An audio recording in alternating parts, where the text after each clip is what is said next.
Okay, I've been asked to do a walk around of the Florence Ecto-1. I'm going to do it now, even though the car is filthy and not completely finished. We'll start here on the front.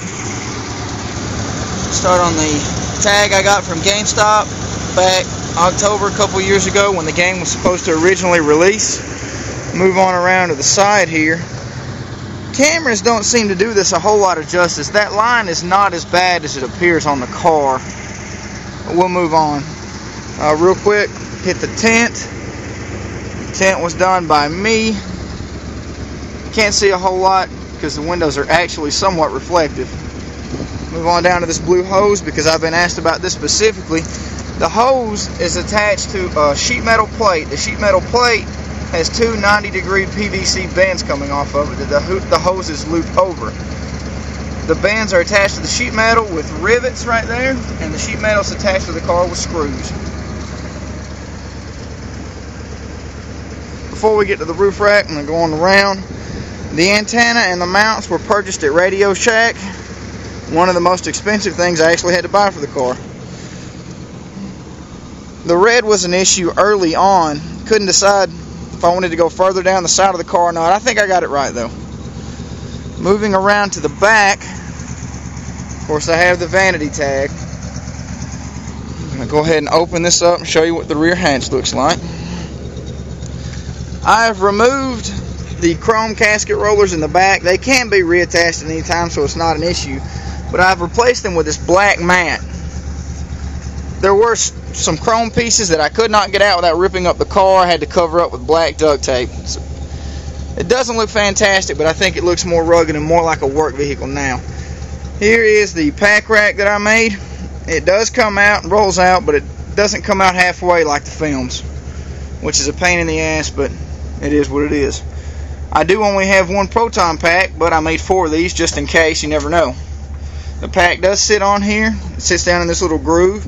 It doesn't go anywhere. I've gone over a couple bumps just to test it, and it worked out great. Moving on.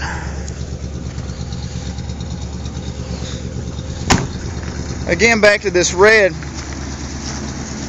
This red, there wasn't trim there when I first got the car. When we added the red, I went back into AutoZone and got this chrome right here. It's peel and stick. It looks a little bit better, I think. It makes the red pop a little bit more. Let's see what's back here. Alright, right here we have our jump seats. A couple of junk computers that I hope to install sometimes to look technical. Both jump seats are in really good condition, I think. Over here, the plastic drawers I talked about, fold out. We've got scissors, epoxy, I've got some paint, anything I need to fix the costume or the car. It's attached to the floor with double-faced tape. It doesn't weigh a whole lot, so it's not going anywhere. Next to it is the sound system that controls the speakers on the top deck. I'll get to that in just a moment. Oh yeah.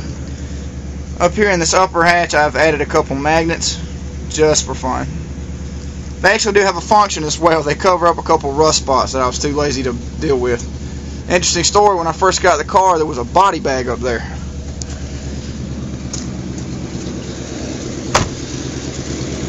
Go ahead and hit this other antenna real quick.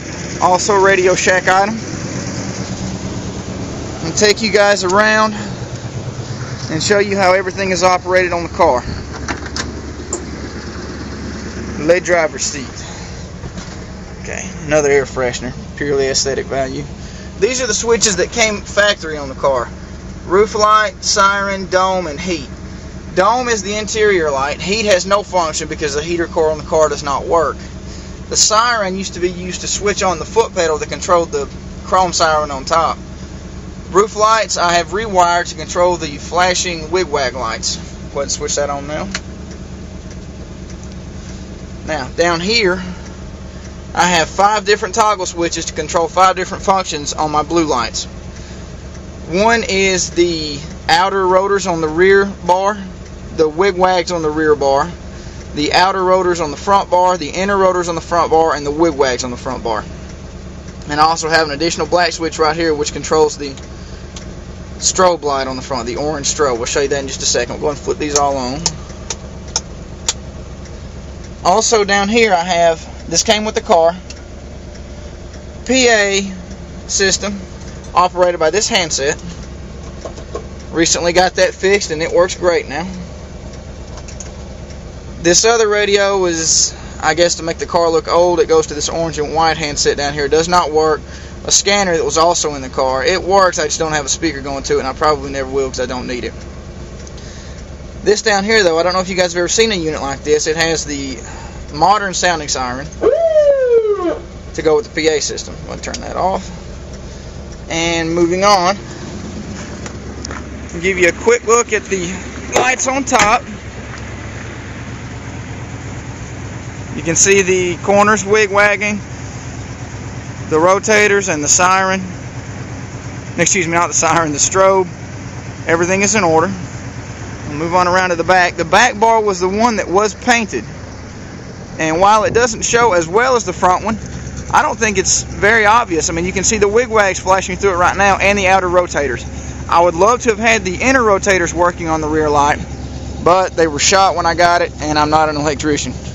I'm going to open this hatch up to step up on the rear side of this car, show you guys a couple things. In here, I have outdoor speakers, one in the front and one in the back. It's easy. This chrome cover just comes right off, and I've got them mounted in there with double-face tape. They are weatherproof as far as I know. They came off of my stepfather's motorcycle. We'll go ahead and hit the rear part of the roof rack right here. This thing is made completely of wood. This is I think 3/4 inch plywood, and these are 1 inch by 1 inch poplar dowels. I would love to have gone with a metal roof rack. Funds did not permit. The rear dish. I know there's all things not correct about this thing, but it looks close enough for me, and I had to operate in a budget, so this is what we did. This is a popcorn bowl that came from Target. This is made from 1 inch by 1 inch poplar dowels, and this is a steel diamond plate mounted onto another steel diamond plate. Up here, this white thing you see, sorry about the leaves, is actually made from the same thing that my side tanks are made from. It's a cover for, I guess it's gas lines on the side of the highway. I have a friend that fabricates those, and he had a contract with the city, and he had a whole box of defects he gave me. Worked out great. Moving on. The ladder is 1 inch by 1 inch poplar dowels. It is not functional. And I know somebody's going to try to climb that thing one day, and I'll just deal with it when it happens. The drain hose was purchased at Lowe's. Goes up into this custom-made box. This thing is made from the same wood that the white box is made from, and it is covered in sheet metal. All these switches work. Well, I say they work. They flip and turn, and these knobs turn. I've labeled everything to kind of make it look industrial. It says valves 1 through 8. Up top it says emergency shutoff, and down below it says master power. I'm going to open this door to climb up and give you a better view. Also, while I'm over here, I'm going to show you what this heavy ass siren is doing to my roof rack. Right here, it's beginning to pull it apart. Now I'm going to have to get something, I'm going to push this up, to put under the front of this roof rack to push that back together. I'm experimenting with different ideas right now. Any suggestions are welcomed. The siren does still have the wire coming out of it. I'm planning on running that down into the car and making that operational again. Let's step on up here. That's the sniffer that was on my Cobra. I think it looks okay. It's been refurbished. This is the fan box that I spent, God, probably 2 days working on for nobody to be able to see. All you can see is the front or sides of it. Down here, there's a lot of extra space. Right now, there's some dirty leaves. Nobody ever sees this, so I'm okay with it. The rear box on the rack, the vents, it's pretty standard. Up front, there's the strobe light I discussed. That's actually attached to a plate. It's magnetically attached to a plate that's attached to the wood. And as you can see, it is functional. Up there's my homemade propeller ray. It's not hooked up at the moment. All I need is a flasher, and that thing will be working great. The tank on the side is a little bit narrow. By narrow, I mean it needs to be a little bit wider. I'm okay with the way it looks now for budget's sake. May be replaced later when I get a better rack. God, who knows.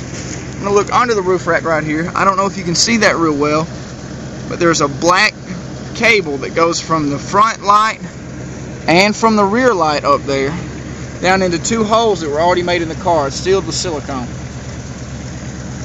I'm glad I didn't have to make my own holes. I mean, I did for other things, but not for that. While I'm back here, I'll go ahead and give you a look at the feet. Right here, the 1" by 1" poplar dowel goes into a metal 1 1/8 piece of steel. There's a screw holding that in there. It's like that on all the other ones, and it has been welded to this piece of steel plate. Also purchased at Lowe's. It's attached to the roof with some sheet metal screws that came with rubber grommets.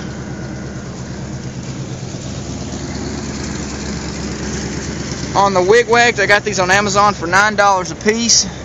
They came and they were black rubber, which actually held paint better than I thought it would. The lens was clear. I painted it blue. I didn't like the way the brackets were exposed, and this doesn't look much better, but from a distance I think it looks okay. This is a piece of PVC that has been cut and wrapped around that. From a distance I think it looks alright. In any case, that is the Florence Ecto, and I'm entertaining any other questions that you may have about it. Before I cut tape though, I'm going to go ahead and turn on the sound system and let you guys see what that's like. Here's the way this is set up. Didn't have a cigarette lighter back here, so I had to install one. I hooked up this power inverter. Now there were a lot simpler ways to do this, but I wanted this inverter back here in case I ever needed to plug anything else up. The AC on the car is not charged, so I think a fan back here would be ideal. In any case, you flip this on, goes to this display. Power that on. Let's see, let me just, we'll switch it to the radio just to give you an idea. Find a station. Sorry, I should have done this in preparation. And I'm going to turn it all the way up so you can hear what's coming out of the speakers.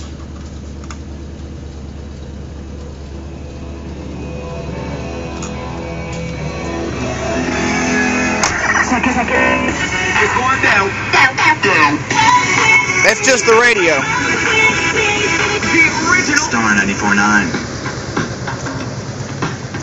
I have a cable coming off of the stereo system that leads to the front cab that plugs into this telephone, on which I have anything I want to play. The Siren, Ghostbusters, whatever. It's easy to kill the power. Just flip the switch. I have left that on before, and that will kill the battery. Down here in this hatch, we have spare tire, a cover for the rack when it's raining. Also, you can see these large pieces of plastic. They were in there when I got it. Those are covers for the interior of these back windows. They actually say medic on them. Not that I would ever need them.